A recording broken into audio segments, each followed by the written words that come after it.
நாம் இன்றைக்கி பார்க்க போகிறது ரொம்ப ரொம்ப சிம்பிளான வாழைக்காய் கோலா உருண்டை. நல்லா கிறிஸ்பியாக இருக்கும். அது மட்டும் இல்லாமல் உள்ளே வந்து சாஃப்டாக இருக்கும். இது வந்து பார்த்தீங்க அப்படின்னா குழந்தைக்கு ஈவினிங் ஸ்கூல் விட்டு வரும்போது கொடுக்கலாம், இல்லை ஸ்நாக்ஸாக கூட நீங்கள் கொடுத்து விடலாம். ரொம்ப ரொம்ப டேஸ்ட்டாக இருக்கும். உங்களுக்கு உள்ளே பார்த்தா தெரியும் எப்படி இருக்குன்னு. ஒரு பிகினர்ஸ்க்கு பர்ஃபெக்டான ரெசிபின்னு சொல்லலாம். இன்ஸ்டண்ட்டாக வந்து ஏதாவது தேவைப்படுது அப்படின்னா குளிர்காலத்தில் இது செய்யலாம். இதுக்கு ஒரு வாழைக்காய் எடுத்துக்கலாம். எடுத்துகிட்டு நல்லா வாஷ் பண்ணிவிடுங்க. அதுக்கப்புறமா நம்ம எட்ஜஸ் எல்லாம் ரிமூவ் பண்ணிவிட்டு சின்னதாக நம்ம கட் பண்ணிக்கலாம், ஸ்லைஸ் பண்ணிக்கலாம். இல்லை அப்படியே கூட நீங்கள் ப்ரெஷர் குக்கரில் வேக வைக்கலாம். நான் வந்து இதை ஸ்டீம் பண்ண போகிறேன். 2 மெத்தடுமே வந்து பர்ஃபெக்டாக இருக்கும். இது வந்து ஒரு 10 நிமிஷத்துக்கு வேக வச்சு எடுத்தால் பர்ஃபெக்டாக ரெடி ஆகிடும். அதுக்கப்புறம் கொஞ்சம் ஆறுனதுக்கப்புறமா நம்ம என்ன பண்ணலான்னா அதனோட தோலெல்லாம் எடுத்துடலாம். இதை ஆற வச்சுட்டு பண்ணிங்க அப்படின்னா கோலா உருண்டை ரொம்ப ஆயிலை வந்து அப்சர்வ் பண்ணாது. இது ரொம்ப ரொம்ப முக்கியம். கிட்டத்தட்ட நான் அப்படியே வந்து வேக வச்சுட்டு ஒரு மணி நேரத்துக்கு விட்டுட்டேன். நல்லா ஆறிடுச்சு. அதுக்கப்புறம் நமக்கு தோல் எடுக்கிறதுமே ஈஸி தான். ஸோ நம்ம எப்போவுமே வந்து செய்கிற மாதிரி தான். இப்போ உருளைக்கிழங்கு போண்டா அப்படிங்கும்போது கொஞ்சம் நீங்கள் வேக வச்சுட்டு விட்டுட்டிங்கனாவே அந்த ஸ்டிக்கினஸ் இருக்காது, நமக்கு ஆயில் அப்சர்வ் பண்ணாது. அதுக்கு தான் சொல்கிறோம்.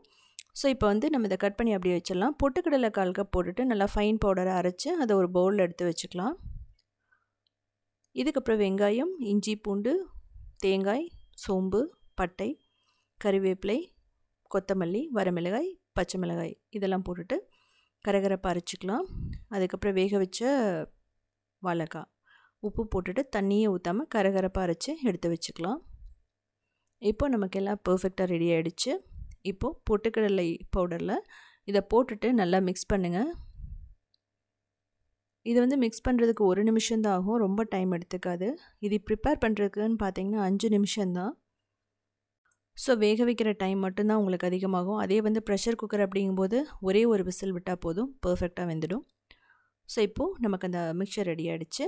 இப்போ கொஞ்சம் ஆயில் தடவிட்டு ஓரளவுக்கு மீடியம் சைஸ் பால்ஸாக நம்ம பிடிச்சி வச்சுக்கலாம். ஒரு கிராக் இல்லாமல் நல்லா ஸ்மூத்தாக இருக்கிற மாதிரி பண்ணினீங்க அப்படின்னா பர்ஃபெக்டாக இருக்கும். இதே வந்து நான் வாழைக்காயில் பண்ணியிருக்கேன். நான்வெஜ்ஜில் நம்ம மட்டன், சிக்கன் எதில் வேணாலும் நீங்கள் பண்ணலாம். அது மட்டும் இல்லாமல் சோயாவில் பண்ணலாம், பன்னீரில் பண்ணலாம், உருளைக்கிழங்கு எல்லாத்துலேயுமே பண்ணலாம். இதே மசாலா தான். இப்போ தேவையான அளவு சன்ஃப்ளவர் ஆயில் ஊற்றிக்கலாம். உங்களுக்கு எந்த எண்ணெய் பிடிக்குதோ அதை போட்டுக்கலாம். இப்போது இந்த பால்ஸ் எல்லாம் போட்டுட்டு நல்லா சூடான எண்ணெயில் நல்லா கோல்டன் ப்ரௌனாக கிறிஸ்பியாக வரணும். அது வரைக்கும் நம்ம ஃப்ரை பண்ணணும். கிட்டத்தட்ட மீடியம் ஃப்ளேம்லேயே வச்சுக்கோங்க, ரொம்ப லோவில் வைக்க வேணாம்.